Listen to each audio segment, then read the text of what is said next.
وصفتي اليوم أطيب شرحات مع بطاطا مطفاية بالحمض والثوم طيبة وبتشهي. خليكن معي. عندي هون كيلو بطاطا، قشرته وغسلته وقطعته بهذا الشكل.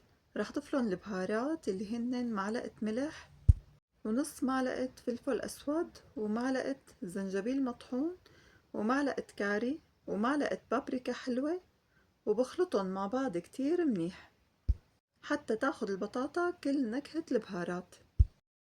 وعندي كيلو شرحات لحمة، رح تبلن معلقة ملح ونص معلقة فلفل أسود. اللحمة ما بتحتاج بهارات، بكفي تبلوها بملح وفلفل أسود بتطلع بتشهي. وجبت صينية الفرن ورح رش عليها زيت الزيتون وافرد عليها ورق الزبدة وببلش صف البطاطا بهذا الشكل. وهلأ رح ضيف عليها الفطر طبعا اختياري، بس أنا بهيك أكلات بلاقيه كتير بيعطيها طعمة طيبة. وهلأ رح وزع شرحات اللحمة على كامل الصينية. مين مثلي بحب الأكلات يلي بتنعمل بصينية واحدة أو بطنجرة واحدة؟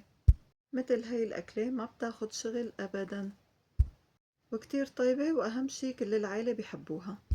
وهلأ رح أفرد عليها ورق الزبدة وفوقها ورق القصدير وعلى الفرن مدة ساعة.